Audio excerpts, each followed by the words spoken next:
لا شيء مما ترى تبقى بشاشته، يبقى الإله ويفنى المال والولد. لم تغن عن هرمز يوما خزائنه، والخلد قد حاولت عاد فما خلدوا. أين الملوك التي كانت لعزتها من كل باب إليها وافد يفد؟ انظر لمن ملك الدنيا بأجمعها، هل راح منها بغير القطن والكفن؟ هر که روی زمین است دستخوش مرگ و فناست و این خدای با جلال و عظمت است که باقی میماند. همه طعم مرگ را میچشند و شما پاداش خود را به طور کامل در روز قیامت خواهید گرفت. پس آنها که از اطراف آتش دور شدند و به بهشت وارد گشتند نجات یافته و به سعادت نائل شدند و زندگی دنیا چیزی جز مایه فریب نیست. حال و هوای مردگان چگونه است؟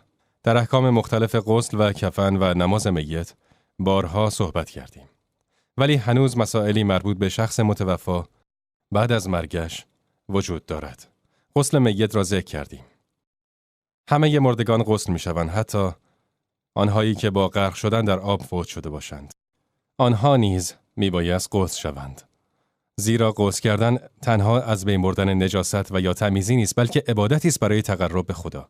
همانطوری که اگر شخصی به نماز جمعه برود، حتی اگر جسمش تمیز بود، باید خودش را بشوید، حتی اگر بگوید تن من تمیز است. اگر جسم تو هم تمیز باشد، ولی این عبادت محسوب می شود که حتی قبل از نماز خودت را بشویی. شخص متوفی نیز حق دارد قبل از کفن و دفن غسل شود و برایش نماز خوانده شود.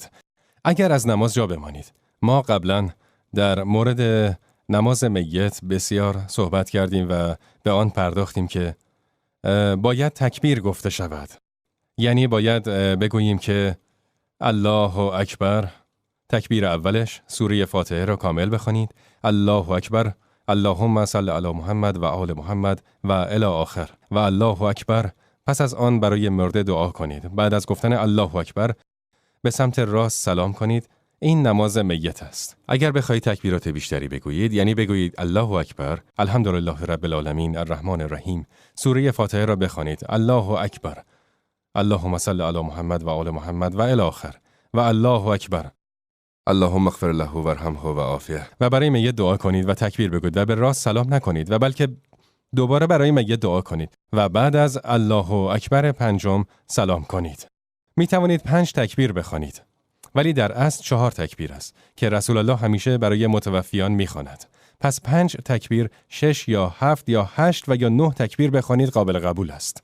بعد از تکبیر اول سوره فاتحه باید خوانده شود و در تکبیر دوم الله اکبر، اللهم صل علی محمد و آل محمد و بعد از تکبیر سوم دعا باشد. در تکبیر چهارم بعدش دعا و بعد از تکبیر چهارم و پنجم و ششم و هفتم و هشتم نیز دعا باشد. ولی بعد از تکبیر نهم فقط به سمت راست سلام بکنید. اگر کسی از نماز میت جا بماند، به عنوان مثال شخصی بعد از اینکه امام تکبیر گفت الله اکبر، سوره فاتحه را خواند و تمام شد و دوباره الله اکبر اللهم صل علی محمد و آل محمد گفت و برای اقامه نماز پیوست، اینجاست که شخص جا مانده از نماز باید تکبیر گفته و سوره حمد را بخواند، همان زمانی که امام اللهم صل علی محمد و آل محمد میخواند.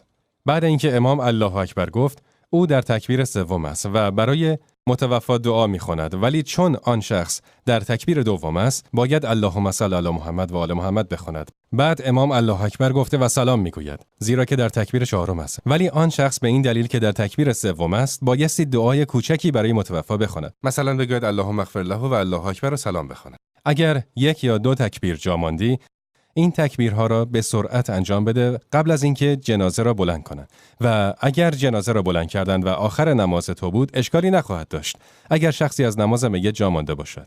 به عنوان مثال ممکن است شخصی در مسافرت باشد و پدرش فوت کند، یا شخصی که دوستش داشته و یا یکی از نزدیکانش باشد.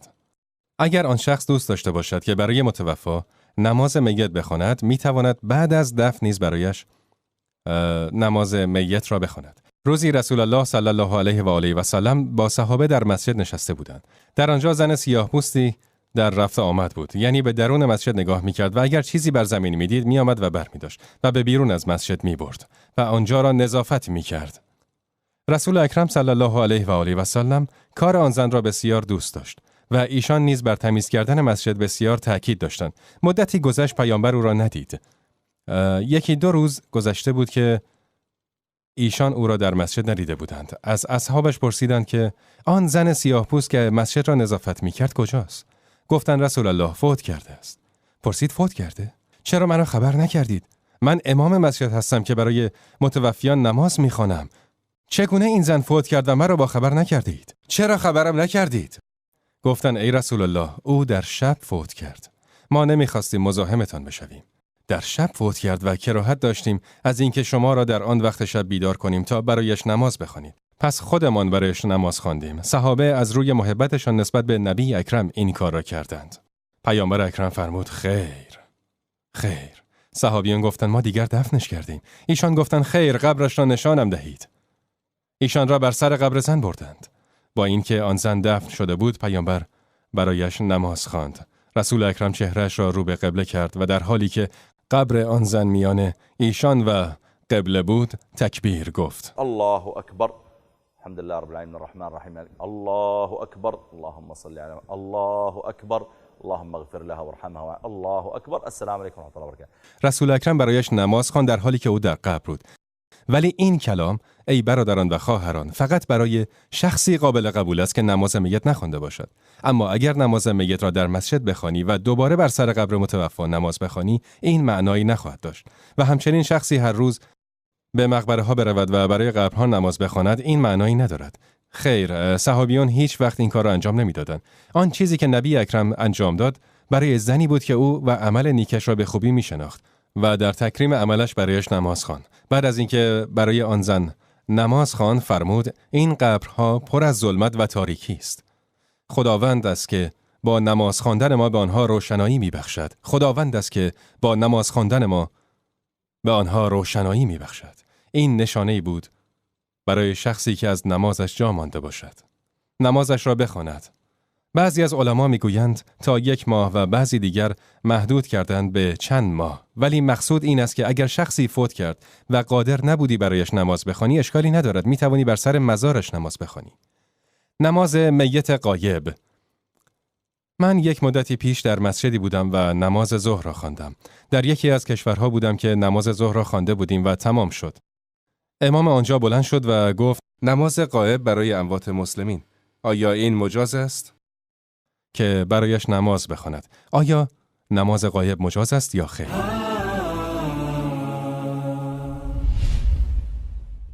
نماز برای متوفای غایب. رسول اکرم جز 1 بار برای نجاشی که خداوند از او راضی باشد دیگر این نماز را نخوانده بود. امروز بعضی از مردم به نماز غایب وسعت نظر دارند. همانطوری که من در یکی از کشورها این نماز را خواندم. بعد از اینکه نماز ظهر را خواندیم، امام آنجا ایستاد و گفت نماز میت بخوانیم. پس همه جمع شدند و الله اکبر الله اکبر نماز میت به جا آوردیم. من تصور میکردم آنجا جنازه است، در حالی که چیزی ندیدم، ولی گفتم شاید روبروی امام باشد و از در دیگری جنازه را وارد کردند. پس از اینکه نماز تمام شد پرسیدم متوفی کجاست؟ من جنازه‌ای نمیبینم، زیرا مردم متفرق شدند و جنازه‌ای هم نکردند. پرسیدم جنازه کجاست؟ گفتن این نماز غایب بود برای یکی از مسلمانانی که امروز فوت کرد. آیا این مجاز است؟ آیا رسول اکرم انجامش میداد؟ رسول اکرم بعد از بعثتش با اصحابش 23 سال زندگی کرد. بعد از هجرتش به مدینه اسلام وسعت پیدا کرد و مسلمانان در مکانهای زیادی زندگی می‌کردند. آیا رسول اکرم مثلا هر روز برای یکی از مسلمانانی که فوت می‌کرد نماز می‌خواند؟ اصلش این است که مسلمانی که فوت می‌کنه در میان قومش برایش نماز بخونن. همین که قومش برایش نماز بخونن کافی است، نیازی به دیگران نیست. به همین دلیل است که نبی اکرم صلی الله علیه و آله و سلم برای نجاشی در موقعیت مشخصی نماز خواند. و قصه آن این بود که نجاشی پادشاه حبشه بود و اسمش اسهمه بود. عرصه بر صحابه تنگ آمده بود. آنها شکنجه می شدند. بلال شکنجه می شد. عمار ابن یاسر شکنجه میشد. مادر و پدرش نیز شکنجه میشدند. حتی والدینش نیز زیر شکنجه جان دادند.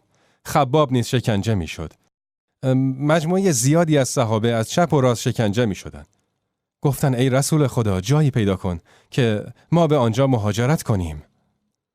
رسول اکرم به طائف رفت ولی طائفیان او را نپذیرفتند و قبول نکردند که اسلام به آنجا برود. نبی اکرم به اصحابش فرمود در حبشه پادشاهی است که به هیچ کس ظلم نکرده. مردی عادل است با اینکه نصرانی است ولی مردی عادل است و به کسی ظلم نمی کند. مردی با حکمت است. پس در حبشه مردی است که به هیچ کسی ظلم نکرده. 87 نفر از اصحاب نبی اکرم زن و مرد به آنجا مهاجرت کردند. طایفه قریش نیز 2 شخص به آنجا فرستاد. یکی عمرو عاص و دیگری عبدالله ابن امیه که بروند و آنها را بازگردانند. این 2 با خود هدایایی برای نجاشی بردند. وقتی به نجاشی رسیدند هدایا را به او اهدا کردند. او از وجودشان خوشحال شد. آنها به او گفتند که قومی از ما برای خودشان دینی ساختند که نه دین ماست، نه ما از آن آگاهیم و نه دین پدرهایمان است. بعد از اینکه به آنها فشار آورده ایم به کشور تو روی آوردند. پس آنها را به ما بازگردان قبل از اینکه اقوام تو را نیز به فساد بکشند. نجاشی که مرد عادلی بود گفت خیر، اول باید از آنها بشنوم. دنبال مسلمانان فرستاد و آنها آمدند. جعفر ابن ابی طالب که خداوند از او راضی باشد با او حرف می‌زد. نجاشی پرسید موضوع چیست؟ جعفر گفت خداوند برای ما پیامبری فرستاد که اصل و نسب او را میشناسیم و از صداقتش آگاهیم. گفت ما را به نماز خواندن، ذکر کردن و صله رحم، صداقت و عفاف دعوت می‌کند. نجاشی پرسید از او چه به همراه آورده اید؟ نجاشی منظورش آیه و نشانه‌ای بود. جعفر آیه از اوایل سوره مریم برایش خواند. کافها یا عین صاد ذکر رحمت ربک عبده زکریا اذ نادى ربه نداء خفیا قال رب إني وهن العظم مني واشتعل الرأس شيبا ولم أكن بدعائك رب شقيا. برایش تا جایی تلاوت کرد که نجاشی به گریه افتاد و با عصایش به زمین میزد و گریه میکرد، گرچه عربی نمیدانست. او عربی نمیدانست و با آنها توسط مترجم حرف میزد. با این حال هنگام تلاوت قرآن تحت تأثیر قرار گرفت. پس خداوند آیاتی نازل کرد و چون آنچه را به سوی این پیامبر نازل شده بشنوند، میبینی بر اثر آن حقیقتی که شناختند اشک از چشمایشان سرازیر میشوند. میگویند پروردگارا ما ایمان آورده ایم، پس ما را در زمره گواهان بنویس و برای ما چه عذری است که به خدا و آنچه از حق به ما رسیده ایمان نیاوریم. نجاشی که خداوند از او راضی باشد، بعد از اینکه صحابی تلاوت قرآن را به پایان رساند، عصایی که در دست راستش بود بالا برد و گفت به خداوند قسم آنچه موسی آورد و آنچه که اکنون شنیدم از یک روزنی نور بیرون آمده است. به خداوند سوگند که با آنچه موسی آورده است به اندازه این تفاوت ندارد. و به عصایی که در دستش بود اشاره کرد و بعد گفت که شما در زمین من آزاد هستید، شما در زمین من رها هستید. و بعد امیه و عمرو عاص را اخراج کرد و به آنها گفت اینان را به شما تحویل نمیدهم که با دینشان دفنشان کنید. و بعد او نیز مسلمان شد. نجاشی مسلمان شد و عجیب آن است که وقتی به اسلام روی آورد، عمرو عاص دوباره نزد او آمد که از او درخواست کند مسلمین را به او بازگرداند. نجاشی به او گفت که ای عمرو عاص، البته بینشان دوستی بود، گفت ای عمرو عاص آیا نمیدانی این نبی فرستاده خداست؟ عمرو عاص با گفته های او نیز مسلمان شد. سبحان الله. شاهد در ذکر این ماجرا این است که نجاشی بعد از مدتی وفات کرد. بین او و پیامبر اکرم مکاتباتی بود هنگامی که نجاشی زنده بود. در میان مهاجرین شخصی به نام ام حبیبه بنت ابی سفیان که همسر پیامبر بود وجود داشت، ولی همسر سابق آن زن عبیدالله ابن جحش نام داشت که مرتد شده و او را ترک کرده بود. پس پیامبر نامه‌ای فرستاد که با او ازدواج خواهد کرد.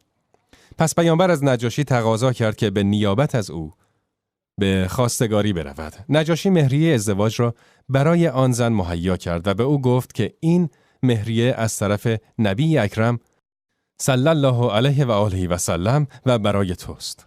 بله، نجاشی مرد صالحی بود. به همین دلیل وقتی نجاشی فوت کرد، نبی اکرم صلی الله علیه و آله و سلم به اصحابش فرمود امروز بنده خدا از همه فوت کرد. بیایید برایش نماز بخوانیم. نبی اکرم جلو رفت و تکبیر گفت و برایش نماز خواند. نمازش به نیت نجاشی آن متوفای غایب بود. خب چرا نبی اکرم برای دیگر متوفیان غایب نماز نخواند؟ زیرا نجاشی مسلمانی بود که در میان نصرانیان فوت کرد. کسی برایش نماز نخوانده بود، پس نبی اکرم بود که برایش نماز خواند.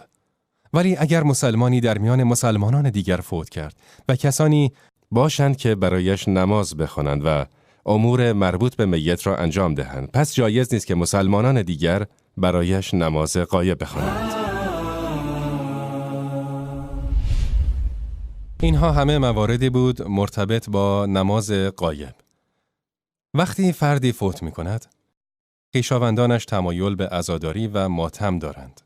به این دلیل است که میگویند میبایست به آنها تسلیت گفت.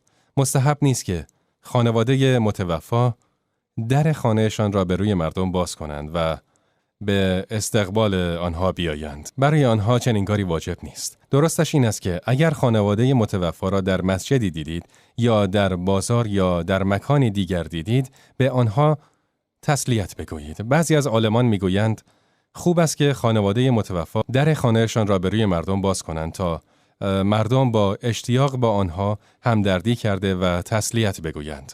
مثلا اگر متوفا 5 فرزند و 6 خواهر و برادر و پدر و مادری داشته باشد، شخصی بخواهد به تک تک اینان تسلیت بگوید، برایش بسیار دشوار خواهد شد که به منازلشان برود. پس بهتر است که همه اهل خانواده در جای جمع شوند و دیگران بیایند به آنها تسلیت بگویند. همان گونه که شیخ ابن باز رحمت الله و علامه ابن جبرین و تعداد دیگر از علما این فتوا را داده. برای خانواده متوفا نیز مستحب است. نبی اکرم صلی الله علیه و آله و سلم وقتی ارتشی را به سمت روم فرستاد، در جنگ موته به آنها فرمود فرمانده شما زید است. اگر مصدوم شد جعفر و اگر اون نیز مصدوم شد ابن رواحه خواهد بود. در اول معرکه جنگ بود که تعداد مسلمانان 1000 نفر و دشمن 200,000 نفر بود. و در اول معرکه جنگ زید به شهادت رسید و بعد جعفر ابن ابی طالب به شهادت رسید و در نهایت عبدالله ابن رواحه نیز به شهادت رسید. خالد ابن ولید که خداوند از او راضی باشد، شمشیری بود از شمشیرهای خداوند، پرچم جنگ را در دست گرفت و برای مسلمانان جنگید و با ارتش عقب نشینی کرد. نبی اکرم صلی الله در مدینه بود که از شهادت آنان باخبر شد. رسول اکرم بر منبر نشست. ایشان اصحابش را مخصوصاً جعفر را صمیمانه دوست داشت. جعفر ابن ابی طالب، او از نزدیکان پیامبر بود که بینشان روابط اجتماعی بسیار زیادی بود و شباهت ظاهری بسیار زیادی با پیامبر اکرم داشت. چهره‌ای سفید و سرخ با ریش زیاد. اگر کسی او را میدید نبی اکرم را به یاد می آورد. جعفر 7 سال در حبشه زندگی کرده بود. به هنگام بازگشتش به همراه همسر و فرزندانش در مدینه چند ماهی زندگی کرد، اما بعد از چند ماه پیامبر اکرم صلی الله علیه و آله و سلم او را برای جهاد کردن در جنگ موته فرستاد و بعد از آن به شهادت رسید. پس نبی اکرم صلی الله علیه و آله و سلم بر منبر نشست و به مردم نگاه کرد که انتظار شنیدن خبر داشتند که چرا آنها را آنجا جمع کرده است. فرمود میخواهم شما را از ارتش با خبر کنم. گفتند بلی ای رسول خدا. فرمود پرچم را زید بلند کرده بود. مصدوم و کشته شد. پس برایش دعای مغفرت کنید. گفتند خداوند او را مورد مغفرت قرار دهد.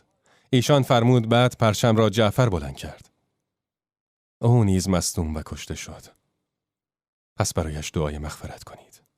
گفتند خداوند او را مورد مغفرت قرار دهد. پیامبر اکرم فرمود عبدالله ابن رواحه پرچم را بلند کرد و او نیز مصدوم و کشته شد. پس برایش دعای مغفرت کنید. گفتند دعا می کنیم که خداوند او را مورد مغفرت و رحمت خودش قرار بدهد. سپس فرمود سپس شمشیری از شمشیرهای آخته خداوند پرچم را بلند کرد و خداوند به وسیله وی مسلمانان را پیروز کرد. نبی اکرم صلی الله علیه و آله و سلم به سمت خانه جعفر رهسپار شد. اسماء بنت امیس همسر جعفر می گفت فرزندانم را استحمام دادم و آنان را تمیز و آماده کردم و خمیر آنان را مهیا کردم و منتظر قدوم جعفر بودم. می گفت توقع داشت که امروز ارتش برسد. پس کودکان را آماده کردم که پدرشان آنها را آراسته ببینند و خمیر نان را درست کردم که نان پخته و شام را مهیا کنم. آن زن گفت نبی اکرم اجازه ورود خواست و به ایشان اجازه ورود دادیم. نبی اکرم وارد شد. پیامبر گفت برادرزاده هایم را صدا بزن. برادرزاده هایم را صدا بزن. همسر جعفر گفت بچه هایم که کودکان خردسالی بودند. وقتی نبی اکرم را از راه دور دیدند، در حالی که مادر از صبح به بچه هایشان گفته بود که آماده و خوشحال باشید برای استقبال از پدرتان، تصور کردند که آن کسی که آمده پدرشان جعفر است. پس به استقبال او رفتند به سمت نبی اکرم صلی الله علیه و آله و سلم، چرا که آنها بسیار به هم شباهت داشتند، شبیه بودند. نبی اکرم دست بر سرشان می کشید و گریه می کرد. این اشکها نه آب دیده بلکه خون دل است که از چشم جاری می شود. دست بر سرشان می کشید. بر سر آنها دست می کشید و گریه می کرد. همسر جعفر از پیامبر پرسید آیا خبری از جعفر به شما رسیده است؟ ایشان فرمودند جعفر به قتل رسید. او گفت ای رسول الله فرزندانم یتیم شدند. فرزندانم یتیم شدند. ایشان فرمودند نگران اینان نباش. من ولی آنها در این دنیا و آخرت خواهم بود. بعد رسول خداوند خارج شد و گفت برای خانواده جعفر غذایی تهیه کنند. برایشان گرفتاری پیش آمده است. ایشان فرمودند برای خانواده جعفر غذایی تهیه کنید. غذا تهیه کردن برای خانواده متوفا سنت است. زیرا مادر گریه می کند و دختران نیز گریه می کنند و زمان نهار و زمان شام می گذرد. بچه ها غذا می خواهند و هم خودشان نیز به غذا احتیاج دارند، چون کار کردن در آشپزخانه و خرد کردن گوشت و سبزی و اینها در این حالت ناراحتی و غم کار بسیار دشواری است. برای همین پیامبر فرمود برای خانواده جعفر غذایی بفرستید. لشیء مما ترى تبقى بشاشته يبقى الإله ويفنى المال والولد لم تغن عنه رمز يوما خزائنه والخلد قد حاولت عاد فما خلدوا أين الملوك التي كانت لعزتها من كل باب إليها وافد يفد انظر لمن ملك الدنيا بأجمعها هل راح منها بغير القطن والكفن لا شيء مما ترى تبقى بشاشته يبقى الإله ويفنى المال والولد لم تغن عنه رمز يوما خزائن